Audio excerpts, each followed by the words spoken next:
Hey guys, welcome to another New World video. So guys, AGS posted the details for the next round of the PTR, and some interesting stuff in there to be sure. Now, I wasn't initially going to make this video, because as usual I prefer to test stuff on the PTR and make videos covering it as I actually try it, rather than simply looking at the patch notes. But I have seen some other content creators covering this, and I have to say in some areas, I feel that I disagree with the take they're having. I mean, it's nothing huge, but I thought I would look at them and talk about how I feel about them, so let's get into it. Now, the first thing I want to talk about is how the PTR works. Because again, there seems to be some confusion around it from what I am seeing immediately upon logging in. Not everything we are about to talk about will be on this PTR cycle. They simply list here all of the things they planned during the entire breadth of the PTR. So currently, many of these features are not available yet. Okay, now that that's out of the way, let's look at what's coming. First, let's look at the new mutated expedition, the Starstone Barrows and the Amrine mashup. This is going to be a fun expedition to run, and now we have a bit more clarity on how it will play out. It would seem they aren't simply going to mash the two together, making a long mutated expedition, including every boss. From the description, we are getting parts of each put together. It will be interesting also to see how these low-level bosses scale for mutations. That's always a challenge when upscaling low-level content. Will they be way too easy or completely broken and way too hard? This is why getting on the PTR and testing this stuff like this is so very important. They also have made some more changes to the crafting and refining stations. The two changes are, of course, the Forge, Outfitting Station, Workshop, and Arcane Repository now offer Azoth discounts for relevant recipes. At Tier 3 it'll be a 20% discount, at Tier 4 a 30% discount, and at Tier 5 a 45% discount. Certain recipes will no longer be gated behind tiers also. So from crafting stations, most procedural weapons and armor recipes will no longer be gated. From the Arcane Repository, stat potions like health, mana, regeneration, and focus, and elemental recipes won't be gated. And from the kitchen, health and mana foods will no longer be gated. I'm not sure how I feel about this change. I mean, it isn't big, and I suppose I understand why they did it, to make things easier. But when I first started playing New World, I felt that the camps were kinda cool, and having the ability to craft Tier 5 food and simple potions at our camp regardless of the progress a certain zone had made in terms of upgrading stations was fun, and a unique way to go. It gave our camps a purpose. With this change, really why even bother with a camp now? I mean, if I can just do this in town, why would I bother to haul stuff to my camp? They could change the camp to just a simple sleeping bag. I don't know, I guess it's fine. What do you guys think? And with the refining stations, they're changing some of the unlocks.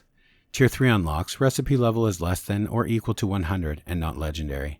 Tier 4 unlocks, recipe level is 150 and not legendary. And Tier 5 unlocks, recipe level is 200 or legendary at any recipe level. And the biggest change I think is to stone cutting. All gem cutting is no longer gated, but gem fusions remain gated behind relevant tiers.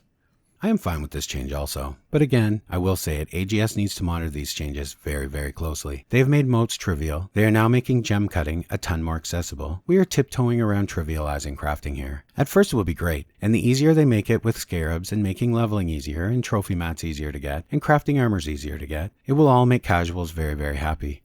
But not for long. The casual player gets excited about leveling crafting faster because they lack time, which makes total sense. But the reason they get excited is because being a top tier crafter comes with profit and prestige. But if you undercut the profit by making it a ton easier, and everyone can achieve it now, the prestige and the profit, the whole reason you chased it and got excited to begin with, no longer exists. We aren't there yet, but I am just saying it's something AGS needs to really be careful about with some of these changes.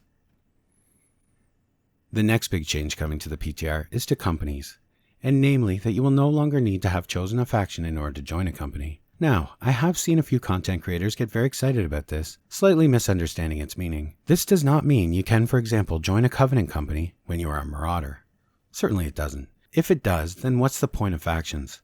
I believe what this means is if you have not chosen any faction at all, you can still join a company of a faction as a sort of social member. You will, of course, be unable to participate in PvP activities like wars, and you can't be governor. But you will be able to read company chat. You see here they say, non-faction affiliated members. I just wanted to point this out because I've seen a few say, come on down. When it goes live, all those people who wanted to join the channel's company now can. That's not exactly correct. While on the topic of companies, they also are starting to make those changes to wars they have been discussing. They will implement the following changes to make shell companies less effective at owning multiple territories. Daily war limit. Players will have a limit of 1 defensive war and 1 attacking war per world. Resets daily at 5 AM server time. These limits will apply to both, even if you have 2 different characters in the same world. And the war roster restrictions. Participating companies will have a limited number of mercenaries they can recruit. Attacking companies can get up to 40 mercenaries, and defending companies can only get up to 15 mercenaries. The remaining slots are reserved for their company members only.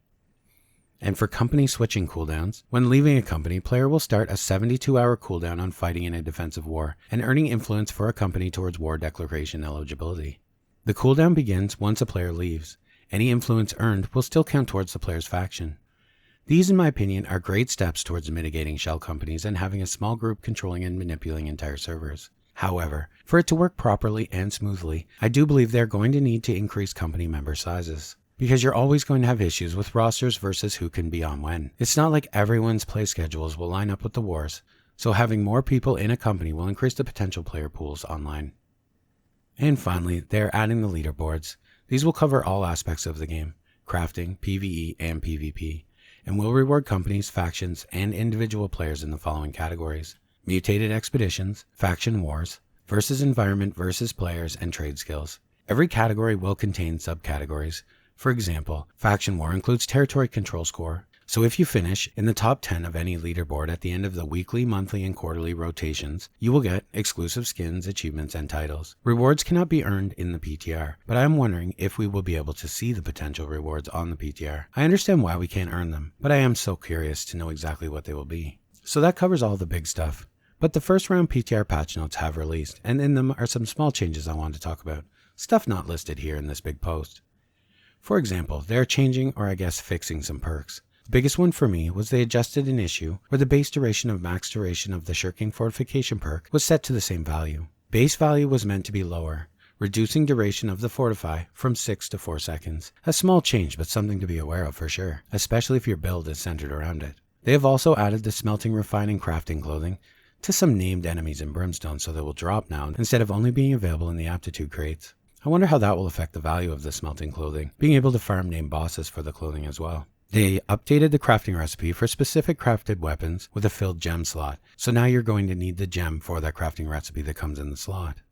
And here's the biggest one, I think. Your first house purchase is now a flat 5,000 coins. The tier of the house doesn't matter. This is a ridiculously huge change. So guys, with this change, this will mean new players, or you guys on the fresh start, could have a chance to buy your first 20k house for only 5k. Getting a tier 4 house for 5k will be an awesome thing for new players. Also, tier 1 houses now unlock at level 1 territory standing, where it was level 10 before. Although this is sort of a trap, as you will be encouraged to buy that tier 1 house at 1 standing immediately at low level, and you will lose out on the cheap tier 4 house, so don't fall into this trap. Another interesting change is to the epic weapon quests. Epic weapon quests now reward 1 gypsum orb per completed quest in each quest line, so this will at least make them worth completing now. I mean, it's something, right?